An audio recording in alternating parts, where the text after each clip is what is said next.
You might be familiar with Simon Sinek's famous TED Talk, Start With Why. When it comes to cookbooks, what happens when you start with who instead? Welcome to Everything Cookbooks, the podcast for writers, readers, and cooks. This is Kristin Donnelly, and I'm here with the whole gang, Molly Stevens, Andrea Nguyen, and Kate Leahy. Hey, everybody. Season 7. 3 years. That's crazy. I can't believe we're still doing it, and I'm so glad we are. And I feel like I have all these ideas that won't fit into like the next year. It's like, how long will we keep this up? I know. How often are we like, that sounds good for the next season? Right. So, yeah. But there's some fun stuff coming up this season, right? Some changes. Yeah, some changes. We'll get more into it at the end, but it rhymes with flub flack. Nice. All right, Kristin. Okay. We'll leave you with that, listeners. Yeah, stay tuned. Stay tuned to the end. So today's episode really is about audience, but I wanted to start with Simon Sinek's TED Talk. Have you seen it? Yep. Give us the lowdown. Okay. His whole spiel is start with why. He repeats over and over, people don't buy what you do, they buy why you do it. And there might be some truth to that at times. And maybe in a cookbook scenario, the why helps drive you. But I don't know. I guess when I've been talking to aspiring authors, they have this reason they want to write a book. I don't know that the why is always going to be enough if they don't have the audience already. So going around in my head has been start with who? Who is this book for? Right. I mean, I think the crossover with Simon's talk, he talks about people follow you or buy your product because they share your beliefs or they want to share your beliefs. And so there is a crossover there. And I think what he talks about, there's this sort of aspirational aspect of why people want what you do because they like the way you think. Mm-hmm. They associate with the values that you're espousing. Yeah. So they agree with your mission. There's an investment in it. But your mission ultimately is to serve someone, something. Right. Which gets back to what you're saying. Yeah. I mean, I guess the why drives you to go find the who, but I feel like when it comes to actually a book anymore, you need the who. Well, exactly, because so much of when people are writing books, it's a passion project. And so many of us have passion. There's so many stories about this person had this passion, they create this project. Passion isn't enough because you kind of need that just to get to, the starting line. So what's going to differentiate yourself? And that's where you really understand that you understand your audience. That'll differentiate you because you're giving your audience what they need. Or maybe they didn't even know they needed it, but now you found them and you can get the message out to them. Because half the battle is finding your audience, finding your people. Yeah. And I'm not saying you need to start with who for every single thing ever. I'm really just thinking about in this modern cookbook world, right, especially traditional publishing, where a lot of times they want to know who you're writing for. Who's going to buy it? Yep. Yeah. Who's going to buy it? I was also thinking a little bit about, the Simon Sinek talk is very geared toward business. It's very marketing. And cookbooks are a product, but they're also potentially a piece of creative expression. There's always this tension in creative fields, I feel like, where, are you creating from a place of self-expression or are you finding something people need and creating from that? And how do you find the balance? So I want to talk about that a little bit. I could see some people bristling if I just create what people want, I'm dulling myself or something. I feel like what you're talking about, Kristin, goes back to so much of what we've discussed from the get-go with Everything Cookbooks, in the sense that you need to have a reason. Mm-hmm. You need to have something you want to contribute, and that's the why. And when we write cookbook proposals, we've had episodes and peppered ideas throughout our 7 seasons about putting together that proposal. I mean, that leads off with the why, and then it goes to the who. Mm-hmm. And it all comes together in the pot and you stir it up and then you throw it into the mold, put it in the oven, and something beautiful, wonderful comes out. Yeah. And obviously there's a what. Yeah. But the who is very, very important because I feel like you always, at the end of the day, we're in the kitchen. Don't you think of who's going to make that food? Right. Yes. There's 2 aspects to the who. It's who's going to buy the book. Who is it targeting? Who wants that vibe or whatever it is you're selling, that level of education, that level of technique. But also when, as Andrea, you're saying, when you're in the kitchen, what's their knowledge base? What's their familiarity with ingredients? Identifying the who. What's their equipment? right? Yeah, and that's where that empathy piece comes in, I feel like, when recipe writing. And where's their willingness to go buy a hydrator if they need one? Dehydrator, sorry. I guess I'm also just thinking, like, there are some writers in the world where I don't know that they need to think about their audience. I feel like they can just write what they're going to write. Their prose is so amazing that somebody will buy it, and it doesn't matter if they have a predetermined audience. But cookbooks are generally a form of service writing. So I just don't know if that works, except maybe in very narrow cases where I guess somebody's voice, somebody's like art could be the driver. I think of people like Ina Garten who have such an ardent fan base. And I know people who are completionists. They need to have every book she's ever written. However, I think the reason they are completionists is because she has empathy for the reader. She knows that sometimes you just need store-bought pie crust instead of making your own to just get the job done. So it's like it's hard to separate the two because there are certain authors that can write things that people will buy, but I don't think they're often in the cookbook space. People like Ina are so successful because they are thinking about their audience. You know, a lot of chef books, maybe Rene Redzepi doesn't need to think about his audience, but he does because he's made a whole network of chefs so he can write those recipes for a different type of audience, but they're still very loyal to him because he's delivering information they need. Then you have a book like Tom Colicchio wrote a book called Why I Cook. And that to me, you know, hot take, that's a problematic title because I'm not sure that he's enough of a name in a writing sphere that will automatically sell the book. And it doesn't do anything from the empathy because I'm not sure why I want to know why he cooks. Like, what is it going to bring into my life? If it's a memoir, maybe that's different. But for a cookbook, I kind of need that service sort of folded into the overall package. That's interesting. I wonder if like Nigel Slater did Why I Cook. If that would be. Yeah, I was thinking of Nigel Slater too. Well, it's like Nigella Lawson did How to Eat. But How to Eat is like, you're right. Yeah, it's really They're geared different. toward a reader. Yeah. But it's funny you mentioned Ina because there was the Cooking for Jeffrey book, which was her least successful book. It didn't speak to her audience because they don't cook for Jeffrey. They don't cook for Jeffrey.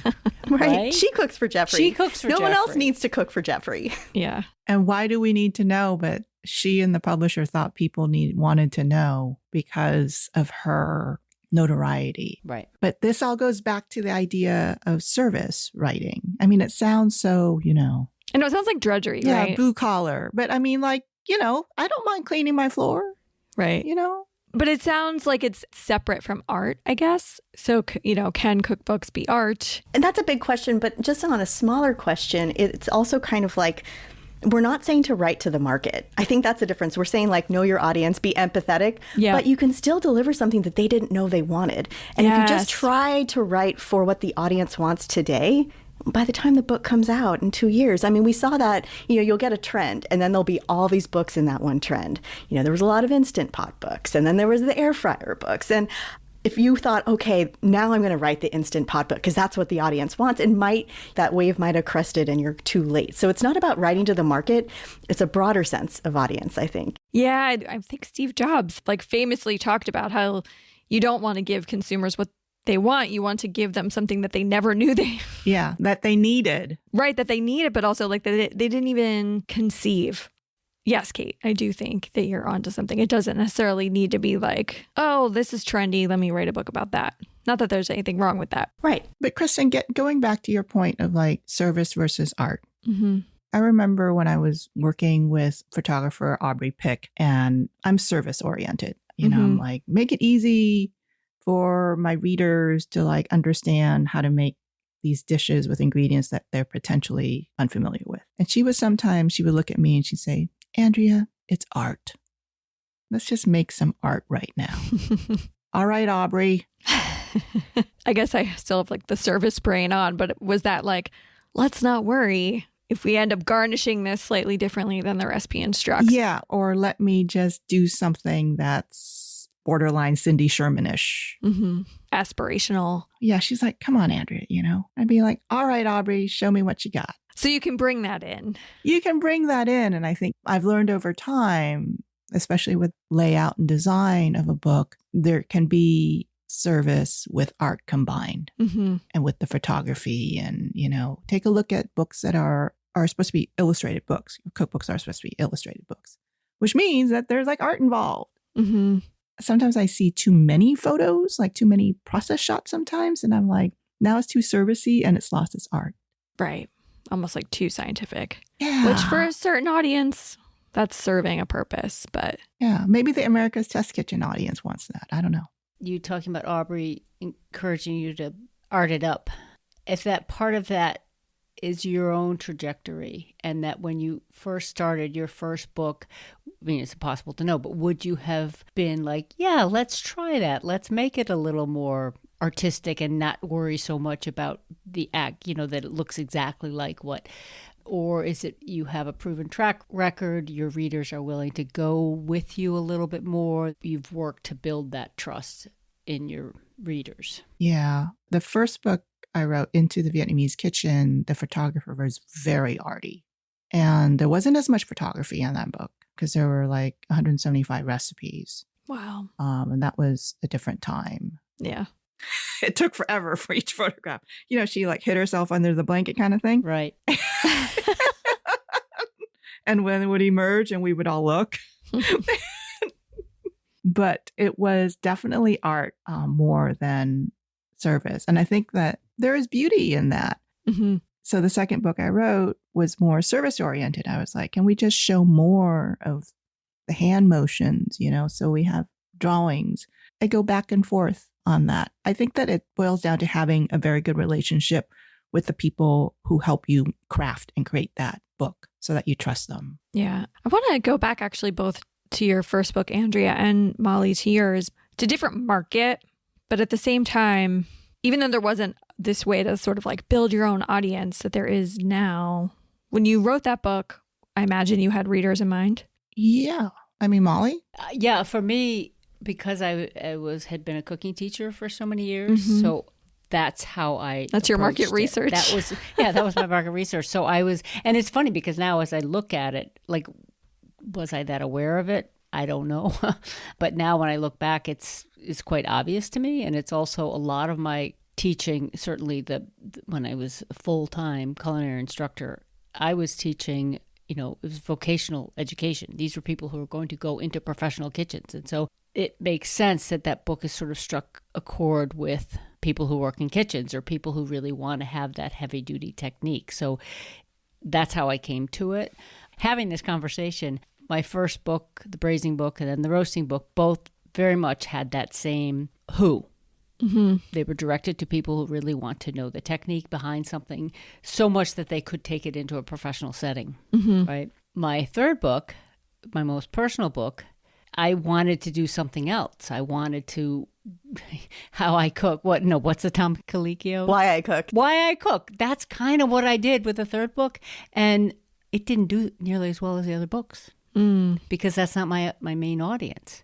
And it breaks my heart a little bit because in many ways, I love that book because in a way, it's the one I wrote for myself at that point in my career or my life. So it's really important to know the who. And I don't regret that book at all. I'm super proud it's out there. All About Dinner. Yeah, All About Dinner. Thank you.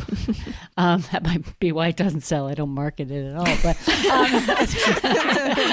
I don't even drop the name when I'm given the opportunity. Oh my goodness. But it's interesting.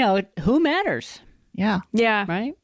And we've talked about it before for people who try to pivot. And Andrea, I want to get to your first book too, but people who do try to make a pivot, mid-career. We had Lucas Volger on, and he was feeling, a little hemmed in by the veggie burger concept, right? Mm-hmm. Although since we've had him on, I did see that he's branched out and just something to be aware of. Andrea, do you remember, writing that first book, if you had a sense of who? I knew what I wanted and what was needed in the marketplace. That's the who, right? And I had my website, Viet World Kitchen, that I had built from scratch. And I was having these conversations with people, and I kept, that book proposal lingered around for years. I had a lot of time to marinate on this. Who and what I wanted and how I wanted to present the story of Vietnamese people in America. And I didn't know what the reception would be, but I had so much confidence in what I put in that book because that book could potentially be my one and only opportunity. Which thankfully it was not. Yeah, thank God. Yeah. I think they're saying something really important because I think some people do hold back in their first book thinking that there'll be more books. Don't hold back. Put it all in that book because you might not get another shot. Or if you hold back, maybe that's the reason you don't get another shot because you held too much back. Yeah, that's true. That's a good point. I guess unless it just starts to feel like a totally other tangent situation and then. Right. But yeah, topically, that makes sense. So I want to get to talking a little bit about audiences and how to speak about them potentially in a book proposal, or if you're talking to somebody about who you're writing for.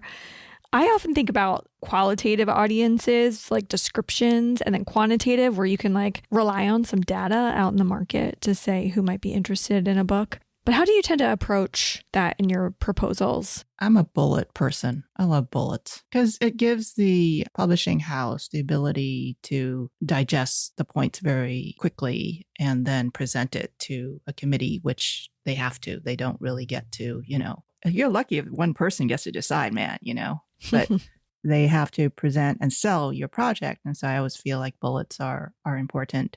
And I take a look at, of course, the comps, what's already been published, what's coming up. I take a look at geographic distribution of my audience, and I think about income levels, age, all kinds of demographics. But that's changed so much with cooking, you guys. Just like how restaurants, right? You hear like, it's so great that now you can go anywhere in the country and basically have wonderful food. And it's like, yeah, but then sometimes like it all kind of tastes the same, I like regionalism, man, Right. Yeah. Gosh, It's reminding me of an article a coworker wrote so long ago that was like the rise of global cuisine. I guess you see that in cookbooks to a certain point sometimes as well. Yeah. So, there's like good and bad points about it because like now we can order ingredients, like with this Thai book that I'm working on. We go, well, you can order that online. It's just like so amazing. Yeah. But then there will be people who just want to venture out to seek out those ingredients themselves. And it may be kind of hard.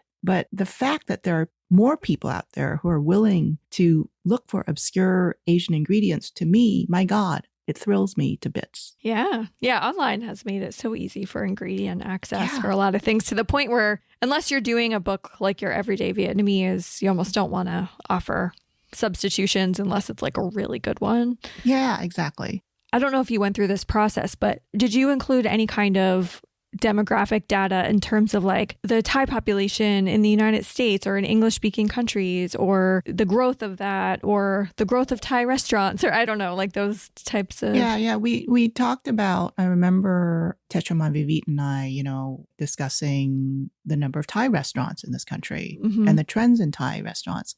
The thing that's interesting is that the Thai population in America is very small compared to other... But people love the food. People love Thai food because there's like a Thai restaurant, in every town, right? But I joked around with someone recently who's Thai, and I said, there aren't that many of you. And she goes, I know. And I said, you probably have more Vietnamese friends than you do Thai friends, right? She goes, exactly. Because there are more of us than of you. So yeah, we consider all of those things. And so case by case, you really do want to take a look at demographic data. And it's available nowadays. So much information's out there. Not that I'm like encouraging overuse of AI here, but I do think this is where something like a ChatGPT can be helpful for hunting down sources. Kristin, can you give an example of like a way that somebody could like query a ChatGPT just to get that information? There's all kinds of ways, but like I'm considering writing a book about this. Who might be some of the audiences you think would be interested in this book? So that's a broad way to do it. You can say, can you help me find how many Thai restaurants there are in the United States and share the sources? I don't know. There's all different kinds of ways to probe. And then you should fact check, obviously. Yes, cross-reference. That's what I was just going to say. So then when you're giving the source for the information in your proposal, it's not saying ChatGPT, but it's you've followed up. You've gone next level. Well, you can ask ChatGPT to cite its sources, and then you can go to the source, because sometimes it does, like they call it hallucination, where it basically gets it all wrong. Yeah. But I do feel like for certain research, it can be helpful in that way. And it can help you start thinking in other ways, like who might be a good audience for this. It might suggest some other ideas. I'm interested, both Kristin and Kate, in if you're working on a proposal with a co-author, say a chef has approached you or someone's approached you about doing a book, they have name recognition, restaurant notoriety. Your job, if you're working on the proposal, is still to help define that who. That's a little bit of a different than, this is my personal belief system and how I feel about food or ingredients or, the way I grew up cooking or that sort of thing.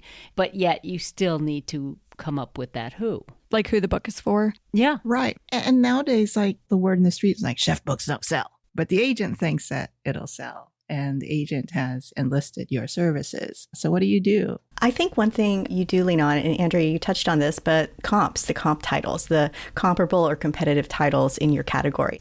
In your proposal, you would have audience, and then you'd have information underneath audience. But in a case where I'm writing a book with a well-known culinarian, a chef, a food personality, I'm going to lean in on the comps because I want to find similar titles that could be different types of cooking, but the author's at the same level of sort of fame as the author I'm helping. And then I can say, okay, these books have sold really well. So even though one might be Thai, one might be Indian American, and one might be Italian, there's sort of a similar personality and there's probably crossover audience there. So if these books are selling really well and we have a similar type of personality, I would put those in there as like part of the audience. And another thing would be also, where is this person appearing? If they're on the Food Network, it's a specific kind of audience. And I think publishers know who the Food Network audience is. And maybe, hopefully, they'll have ways to access that audience through newsletters, through outreach, through influencer campaigns. So you're kind of just giving the editor, the acquiring editor, clues of how you're going to reach an audience who would want this book. And you're doing that by, saying the comp titles, saying where this person's appeared, and then saying who their friends are, who are potentially going to write the blurb. So it's really that sort of like who you know is a big part of it. Yeah, I often too with what I guess there's somebody who's well known. It's like you almost start with their immediate audience, social media followers, newsletter subscribers. If they have a restaurant, perhaps talking about how many unique customers there are every year, that kind of thing. But then maybe there's the topic. They're going to be writing about Thai food. And we know that there is this interest in Thai food and blah, blah, blah. So talk about that.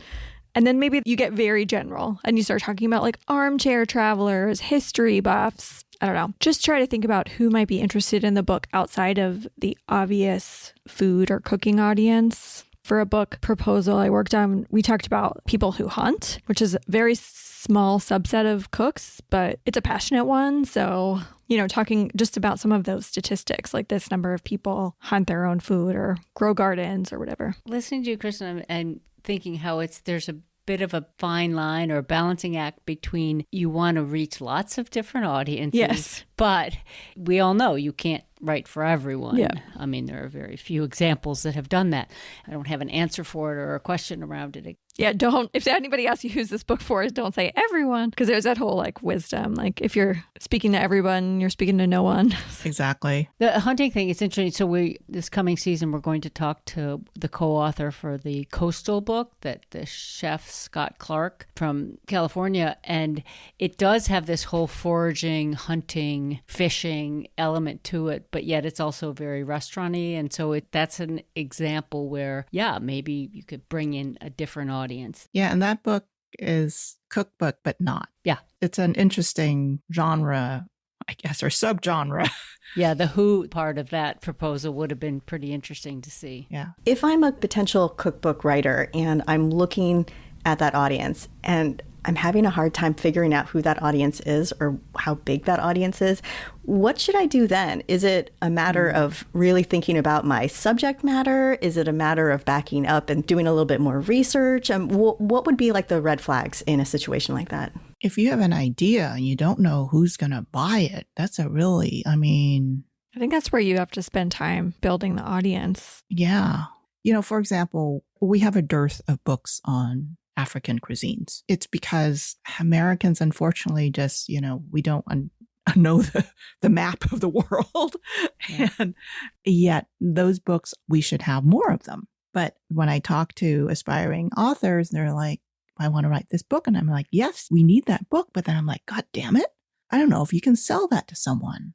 And yet immigration from Africa is like super duper high. Right. So, you really do need to build that audience from the ground up and do some community outreach and building, I think, to just get that wave of interest. Well, and it's also interesting because it's like when it's a specific cuisine, is it enough to write only for people who know that food, or do you need to open it up to a wider audience? And then if you're opening it up to a wider audience, is there enough knowledge? I don't know what word to use, saturation. I remember I wrote a piece for my own newsletter once about it was about the American imagination and has it crossed the American imagination, whatever that is. And if there's not enough people who directly know the cuisine to buy it, then you need to have wider awareness. Yes, most definitely. Absolutely. So then it almost becomes this job of creating the awareness and then building that tribe. And then all of a sudden you're back to the why. Totally. Well, and I mean, I don't know, just having this conversation in this climate right now is just making me itch all over, because I'm like, well, yeah. And then there's just inherent racism in Yes. a lot of these decisions. Oh, 100%. You're trying to write this amazing book on this amazing cuisine, and you're faced with centuries of institutional racism. That's a tough hill to climb. Yeah. In the institution itself and then in the collective audience. Yeah. So how to solve that problem? right here, right now. But no, Kate, back to your question. I think if you're having trouble identifying the who, that's a place to start. I mean, I feel like what you were able to achieve with the Lavash book, tapping into the Armenian communities, I feel like that was a great example of finding the who for the book. Right. And actually, that might be an example that could help other people out there if they're really focused on a specific region. What really helped us was partnering with an exceptional organization that helped open doors and help network our own book within their audience. It's an international audience that TUMO, the organization we worked with, has. So by tapping into them, we were able to meet the folks from the Smithsonian. We ended up doing an event at the embassy in DC for the book. And the worst part of it was that the bookstore partner didn't bring enough copies because we could have kept selling. I mean, that's how much excitement was out and it wasn't the individuals. We weren't the important ones. Mm-hmm. It was so many people coming around getting excited about a story. And they were just so excited somebody had taken the time to recognize their cuisine. And I think that was just one example where it wasn't really the personality behind who wrote the book, but it was the book existing in the world. And that was exciting for so many people. And it was really an amazing experience to be part of that. So that's one direction that people can kind of look into. Is there an organization that can help them access an audience that is hard to access on your own? And did you have that connection when you sold the book to Chronicle? Yes.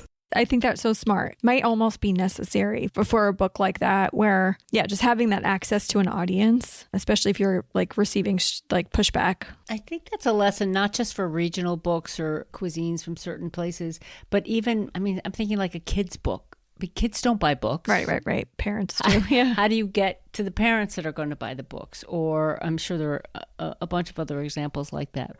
It's identifying the who, but if it's not just, avid cooks who like vegetarian alternatives to, then it's how do you access that who? Mm-hmm. Well, just one thing on kids' books, too. There was that whole Rebel Girls, that brand. Mm. They came out with a cookbook with 10th Speed Press last year. Sometimes maybe, if you really want to write a book, but maybe you're not the person, maybe there's an organization you can write the book with and you can be part of something. And maybe that opens the door to write your own book. Because that's the thing. Sometimes the hardest thing is when you're breaking new ground in cookbooks. I'm thinking back, remember the movie Big Night, which it took place in the 50s and nobody had heard of risotto. So if you were trying to sell a regional Italian cookbook in the 1950s in America, people were like, where's the red sauce? Where are the meatballs? What, so, thinking now, what are these foods? And it can be hard to get the awareness. Building that awareness, though, these days can happen very quickly through social channels. So there's opportunity. Right. maybe we touched on this already, but if there are times when you really don't need to know who the audience is, certainly somebody who just is like an incredible writer, maybe it doesn't matter. But for cookbooks, Yeah, but I think for it still cookbooks, matters. yeah. like- Because if it's going to have recipes, what audience? I mean, we didn't talk about this yet. Do they know what neutral oil is? Because I know a lot of people, when they see neutral oil in a recipe, and this is a hot tip for listeners who are writing recipes, like, what the hell is neutral oil? I mean, what is neutral? It's Switzerland. But that's the thing, like, there's little folded in. You know, if you've been writing cookbooks for a long time using fold in the egg whites or fold in the flour, and you're confident your audience knows that, you don't have to change your method. But if you're writing for newbies, maybe fold in is not even in your instructions ever. So there's things like, who are you talking to? Is neutral oil going to make sense to them? If there's somebody who just got their first box of like kosher salt last week and they're really trying to get things going, like, no, don't say neutral oil, just get specific and tell them. One of the best tips we heard, and I'm not going to remember which guest said this, I'm embarrassed to say, but identify your audience, find a recipe tester who exemplifies that audience, and watch them cook one of your recipes. And the questions that they will ask, you'll learn who you're writing for. It's such good advice. Yeah. I did that in my first book. I had a recipe tester who is a good friend of mine, Sue. She's an economist, super bright woman. But I'm like, Sue, you're the average white cook for me. And she goes, I do not want to go get these ingredients, but I will come over to your house and I will cook them. She came over on the regular and I just watched her and it was so much fun. Yeah. So watch might be the wrong word. What I would do is I would cook side by side. Mm-hmm. So I was just sort of there in the kitchen, not making them nervous, and things like it's very typical, but like searing or browning. That means something different to a lot of, and to some truly new cooks, they don't even know what that means or how dark should it go. You know, like adding that extra information is super helpful. Yeah, and even if you're lucky enough to collaborate with someone and you can cook with them, not just observe them through FaceTime or getting, recipes or whatever, it's really enlightening. Mm-hmm. Totally agree. So it's really like finding your audience, the demographics of your audience, the psychographics of your audience, and then the actual cooking levels of your audience, which are separate from the demographics and psychographics. So all of these kind of have to filter through your head so you know how to direct those recipes and head notes in your book. And it'll just make your book so much stronger. I think all of us have seen books where there's a disconnect between the writing and the recipes. And this is a way to kind of keep you honest by not saying like, oh, I'm writing to the market, but I'm writing to be followed in the kitchen in a way where people are going to want to keep coming back to the book because I've thought these things through. Yeah. And there are ways to hit different levels as well. For sure. It doesn't mean that, say, you want to write to newbie cooks, that it has to all be super basic. There are ways to do both. Yeah, if you use a neutral oil, specify an example, Anyway, let's talk about our forthcoming season. Well, our big announcement, I suppose, that you teased at the top is that we've started a Substack. Woohoo! Woo! Thank you for spearheading this, Molly. Well, it feel like it's a long time coming, but we talked about it enough on the show, and it is going to be a free, no paywalls right now, once a week. Come out with the new episode. So on Wednesday, there'll be a newsletter for anyone who subscribes. Will show up in your email inbox, like all Substacks do, where we'll talk about the episode, but also talk about what might be coming next week. So you can look forward to that. And we're really excited about using all the chat features and notes and things like that and just giving our community a place to connect. You can pay money to subscribe. We need the money. Previously, we've had the merch and buy us a coffee and things like that. But with a Substack, you'll be able to have a paid subscription that will just help offset the costs of producing the show and keeping it free for everybody. Awesome. Your dollars really make a difference. So a lot of folks, tell me how much they benefit from listening to Everything Cookbooks. And we do it with so much joy and so much passion and curiosity, but it costs money. And so if people want to pitch in to help us out, it would be so wonderful. Thank you. And help us be able to make more episodes happen this year. Exactly. I mean, we've had so many behind the scenes conversations about how to make this thing pay for itself. And we just keep coming back to that. We want to keep it free for subscribers, meaning people who listen and download the episodes. And Substack seems to be the model that is going to make that the easiest for us and for you, the listeners. So we'll have a link in our show notes where people can subscribe to our Substack. And then, of course, forthcoming episodes with authors and more. All kinds of topics. Yeah. I feel like we're really taking on some different topics this coming season. I'm really looking forward to it. Stay tuned. As they say. Thanks for hosting, Kristin. Sure, this was fun. Thank you for listening to today's show. If you have a question, a comment, or a guest suggestion, contact us at everythingcookbooks.com. We rely on listener support, and here are ways to help. Subscribe to our newsletter at everythingcookbooks.substack.com. Subscribe on Apple Podcasts or wherever you listen and leave a 5-star rating and a review. Order books mentioned in the show through our affiliate page at bookshop.org. Shop our t-shirts, sweatshirts, and other great merch, or buy us a round of coffee. Reach out about advertising on the show or becoming a sponsor through our website, everythingcookbooks.com. Thank you to our editor, Abby Sarcatella. Until next time, keep on writing, reading, and cooking.